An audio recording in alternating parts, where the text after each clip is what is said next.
So out of these few stories, there are few things that I would like to stress that I think are very important for our organizing today. First principle that I would like to propose, if we are going to try to generalize from the Zapatista, Wobblies and Lucasville experience, as I have tried to describe it, is the principle of self-activity.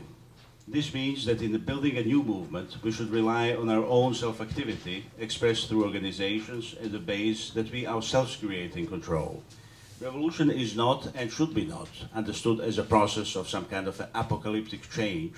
It should rather be thought about as a process of unending creation of self-linked horizontal entities. Second, a very, very important principle is the principle of solidarity.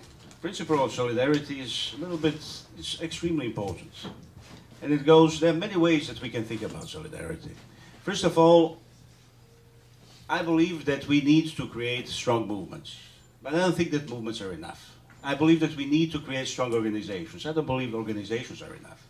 I think that we need to create communities of struggle. And this is not an easy thing to do. Actually, it's very hard. What do I mean by that? There are many different ways of defining solidarity. Let's say that capitalism developed within feudalism as a practice of an idea of a contract. I would like to see anarchism developing as a practice of an idea of solidarity. Solidarity can be defined as drawing the boundary of our community of struggle as wider as possible. That's solidarity outside. Solidarity can also be defined as, and this is a tricky one, as a form of practice. If you look at Lucasville, you will see that people were able to transform their identities, to forge new identities, not on the basis of shared ideas, but on the basis of shared practice. I work with Lucasville prisoners. Right now, one of them, whose name is Keith Lamar or Bobani Shakur, is writing his memoirs.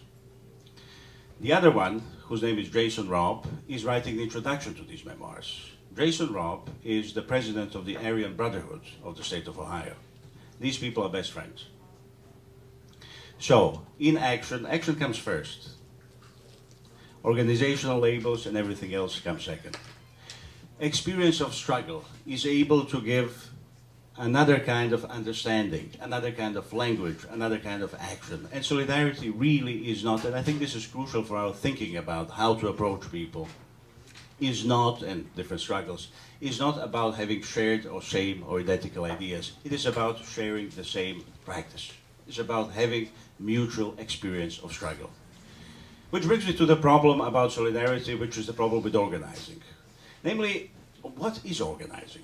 It's actually a really difficult concept to grasp. In the United States, and I'm going to limit myself here to United States history, there was something that we might call Marxist-Leninist vanguardism. They used to call it colonization. You go to a factory, you become a worker, you try to colonize your workplace. It didn't work. It gave some results, but basically it didn't work. It left people with a bitter taste in their mouths. So there were other techniques of organizing people that were invented in the meantime on the radical left. One of them is what I would call the idea of a friendly intellectual. Basically, you sit at the university, you sit in the college, you're absolutely oblivious to everything that's happening outside of the university library, and you're writing incomprehensible books, like Multitudes, Changing the World Without Taking Power. The list is extremely long. Participatory economics, just kidding. The list can be extremely long. This is the idea of a friendly theorist. There's the idea of splendid isolation. Splendid isolation is what we, the anarchists, are doing when we have our beautiful squads, our beautiful non-alienated spaces. Again, not engaging with people outside, completely oblivious of the reality of struggle that's waiting for us outside. This would be the splendid isolation. The third thing would be the idea of humanitarian activism. Now, what is humanitarian activism? There are many good people, no, there are many great people who think that organizing is about being outside of a community. A community is this fetishized entity that exists somewhere else. And the idea of an organizer is to help these people. Now, in Europe, I'm not from Europe, I'm from the Balkans, but close enough, we have the institution that's called social worker. social worker in the United States, I know it's a neglected profession, so it's understandable that many activists would like to be social workers, and there is a good reason for this. But the idea is not that you are a fellow worker or fellow student who have some particular, fellow human being for that matter, who has a particular understanding of a situation of oppression that you share with somebody else. The idea that you are a force outside who is organizing people in the inside on their own behalf. Now, this is a problematic thing. I understand it. I understand where it's coming from. And many beautiful people are doing it. But this is not revolutionary work. Well, I don't think this is what revolutionary work should look like. I believe that anarchists, more than anybody else, should be faithful to the injunction that the real revolutionary needs to learn how to swim, another European expression, how to swim in the sea of people. If he doesn't do that, if she doesn't do that, then he is going to be called, quite accurately, socialist of the chair. German expression, a very good expression. There is a conspiracy of people working in the universities, working in the institutions of academic knowledge, to induce other people who work at the universities to take them seriously. I think that we need to refuse this. I think that we need to challenge this. I think that we need to discover what Chiapas means in the United States, and I think that we need to go there. We have to be able to learn something new. So Stotterlin and myself in this book, Wobblies and ZapatistasThis, are talking about another alternative concept of organizing, which is called accompaniment. And this could be something that we can talk about. Accompaniment basically means, it's a very simple concept, it's painfully simple. It means you behave like a decent human being, as a revolutionary, activist. You don't need to be working class. You don't need to be a person of color. You're a decent human being who goes and who accompany people in struggle. You accompany them, they accompany you. It's a mutual process. Accompagnando, it comes from Latin America, it comes from liberation theology actually, means actually, in the biblical sense, breaking the bread together, right? It has this nice connotation to it. It's a mutual process. The idea is that you are not going there to tell them what to do. The idea is that, remember that famous thing, seeker, there is no road, make the road by walking. The idea is that you don't have a definite plan. You are going there to accompany people and they're going to accompany you. And I learned that actually with, and I see that a compañera from Yugoslavia is here, Slovenia, which for me is still Yugoslavia. I learned this working with people from factories, occupied factories in Serbia. I didn't have the term accompaniment then.